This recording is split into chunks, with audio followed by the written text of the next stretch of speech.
I grew up in Wolverhampton in the Midwestlands, UK. I was 12 years old, and let's just say I didn't have the easiest of upbringings. I was smoking, drinking, and staying out late around this time of my life.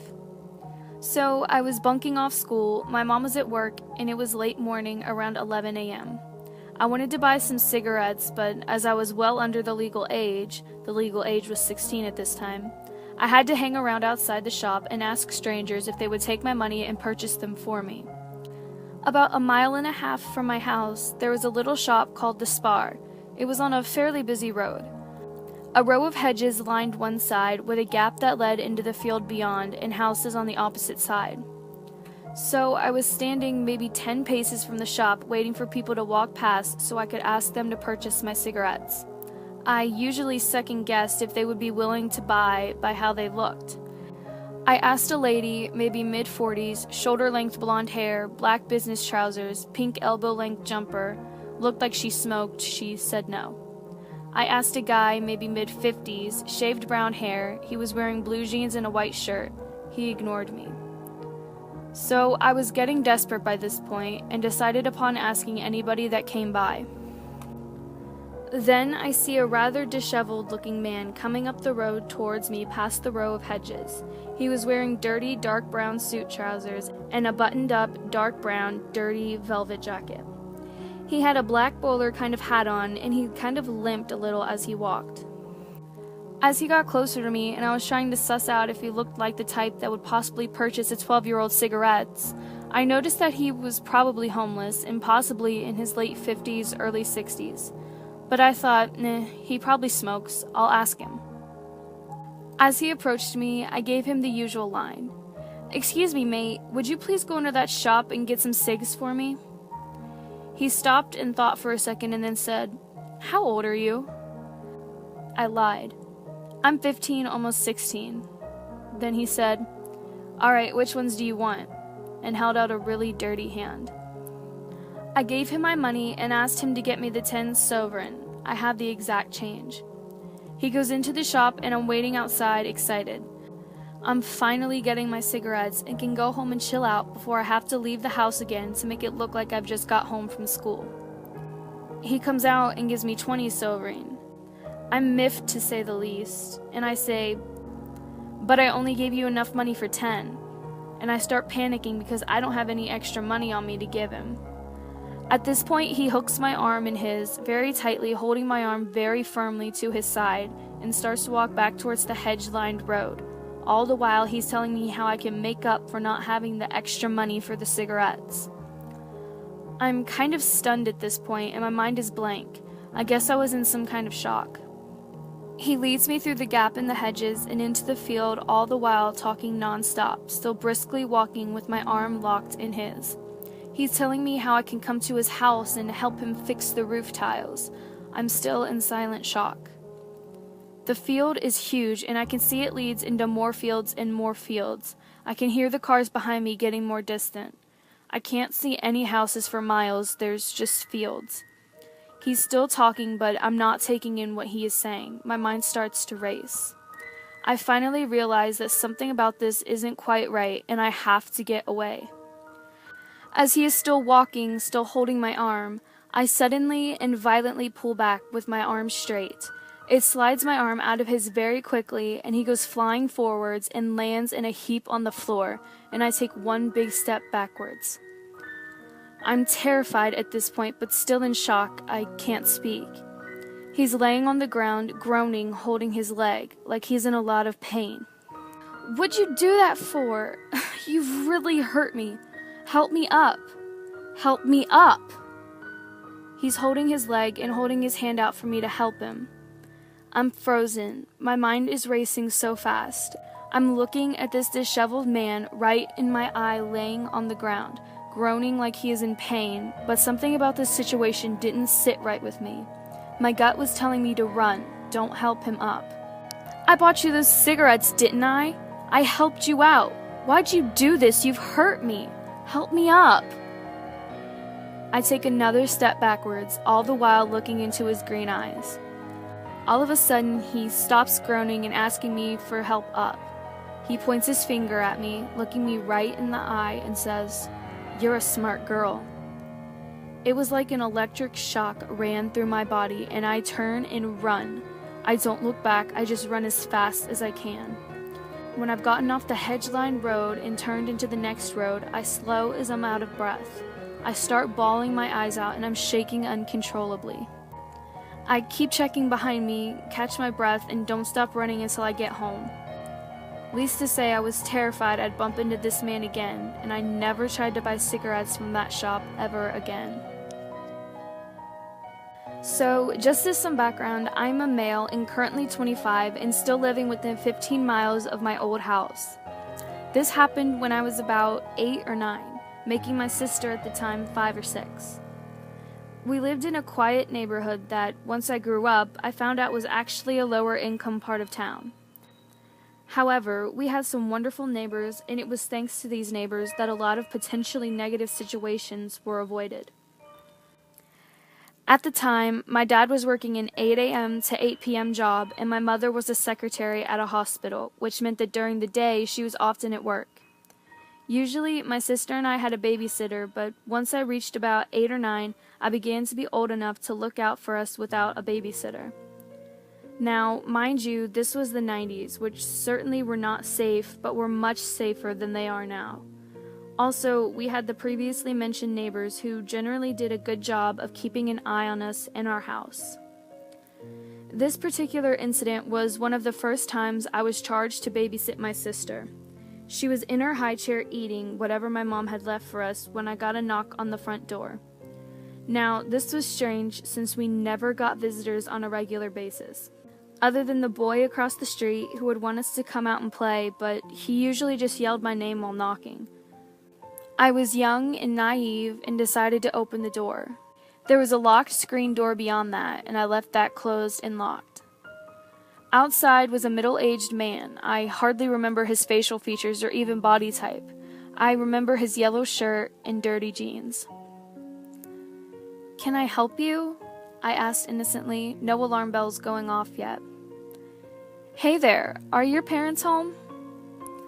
Alright, first alarm bell. My parents teaching me not to trust strangers rushed through my head, but I still didn't quite fully grasp the potential danger here. "My mom went to the store. She'll be back any minute." Weird half lie. I could have said she was here but in the shower or that she was laying down upstairs. I'm glad I didn't tell him that she wouldn't be back for quite a few hours, but looking back, it's scary how naive I was. "Well, that's no problem. Hey, so look, my dog went missing, and I think it went into your backyard. Do you mind if I come in and we can go check it out?" Okay, so I may have been dumb, but I wasn't that dumb. There was no way in hell I was letting this stranger into my house, especially with my sister there. She was my first thought. Sure, I didn't want to have any harm fall on me, but she was my sister, and it was my job to keep her safe. I should have closed the door right then and there, but once again, I went with a less safe, but still not totally stupid route. "Well, the gate should be unlocked. If you want to go check the backyard, you can." I promptly closed the door. Now, of course, I was very curious if there was a stray dog in my backyard. Dogs are great. Even with the weird guy being around, I was pretty interested to see how his search in the backyard went. So I decided to go check the back window and see if there was actually a dog, and if so, if the man would catch it. Now, at this point, I'm sure you figured out that there's no dog. And when I looked out the back window, I could see almost the entire yard, including the gate. The man wasn't there. This was mere seconds after I had closed the door on him. I waited a few minutes, but he never showed up. After about 5 minutes, there was another knock on the door. This time, I was much more wary, and I didn't like this guy showing up. I was pretty tired of the whole ordeal, but I still hadn't fully grasped the situation. I kept the chain lock on the door and cracked it open. "Did you find your dog?" Again, I can't remember his facial features, so I really couldn't recall his expression, but I remember his tone was a bit desperate as well as annoyed. "No, I looked all over the yard and I couldn't find him. I have a picture in my car if you want to take it just in case you see him." "Nope, no more. I still didn't understand abduction, but I certainly was not going to go anywhere outside of the house with this stranger. I told him that he can leave a picture in the mailbox and we will keep an eye out, once again promptly closing the door. What followed is what really creeps me out to this day.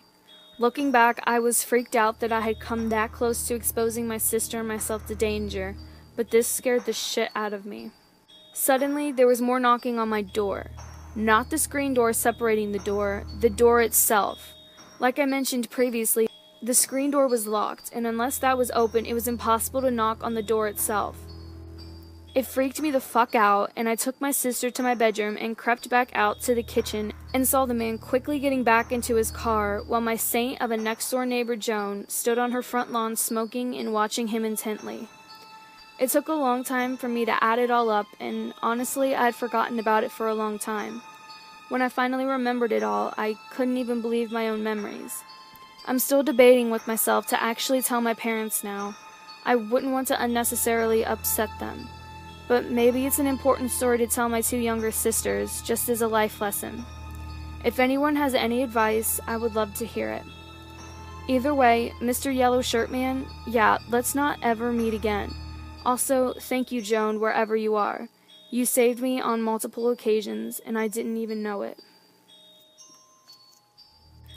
I use Tinder pretty frequently, and it's usually cool. Just meeting people, chillin', smoking with most of them.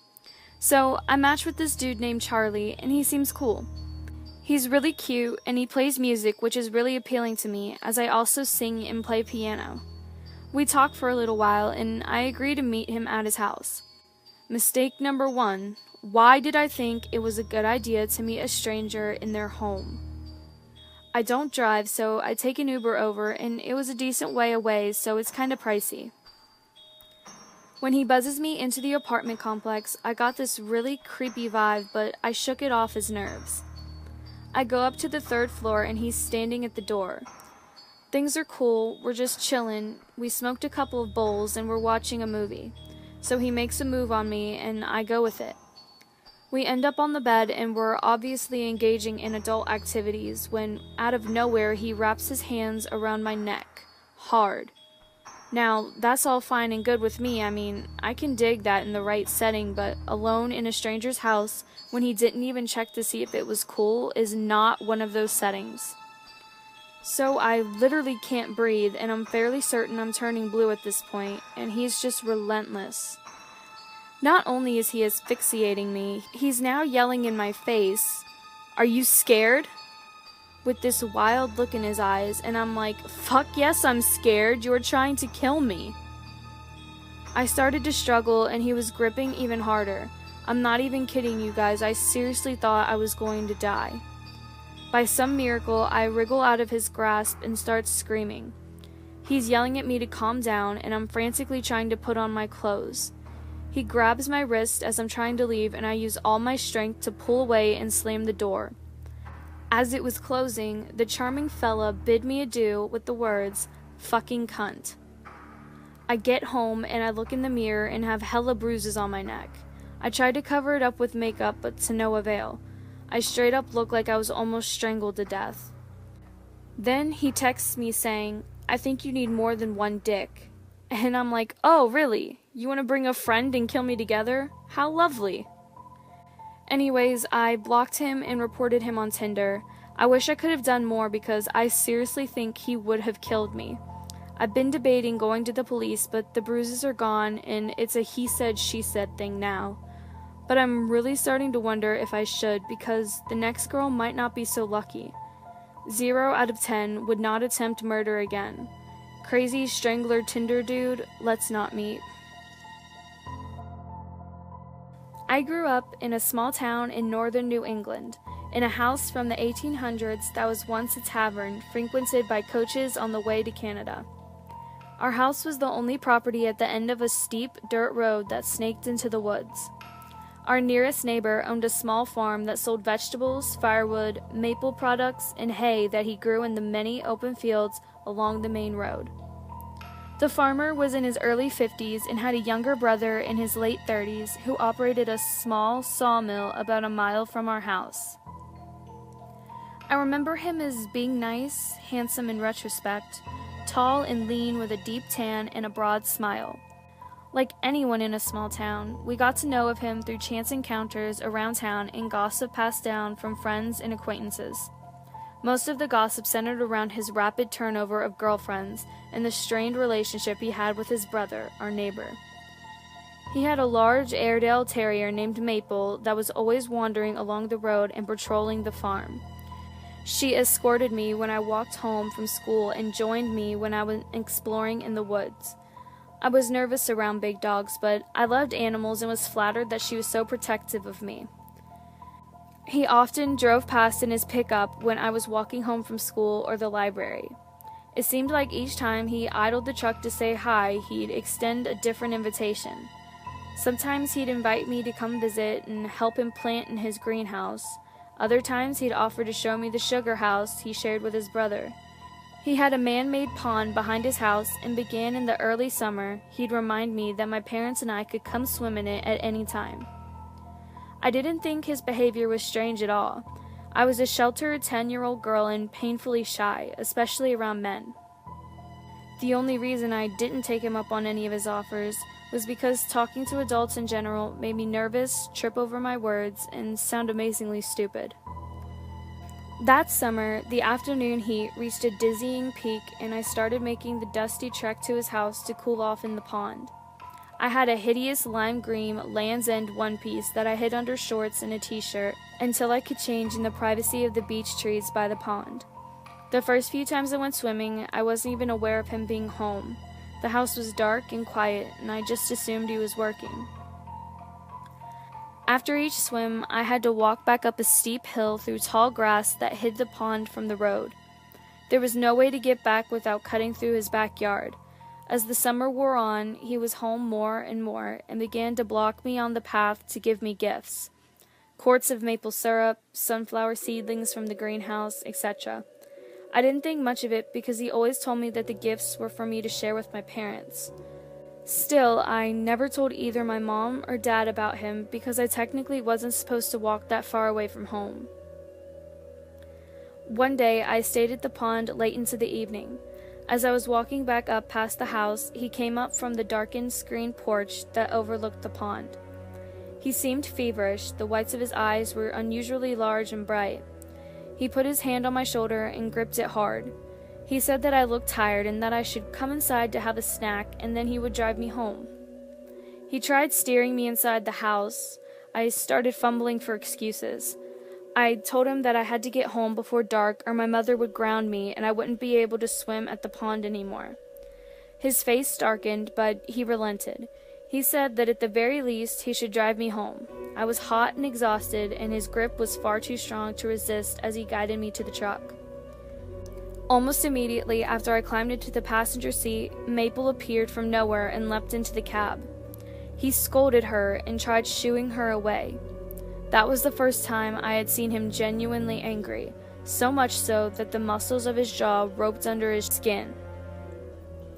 Maple ignored him, sitting on the floor by my feet and resting her head on my lap the whole ride back to the top of my dirt road.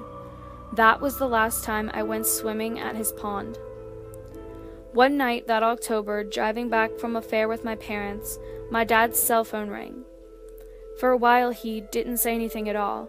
Then he began to speak in a low, anxious tone with my mother. I couldn't make out what they were saying from the back seat. I finally wrenched the story from my father after days of prying. The man had died in an accident at the sawmill. His leg had been nearly severed at the thigh and he had bled out. No one heard his cries for help. It wasn't until several years later that I unearthed the whole truth. When the police came to his house, they found a huge collection of child pornography. To this day, I still wonder if he would have actually driven me home if Maple hadn't jumped into the front seat of the truck.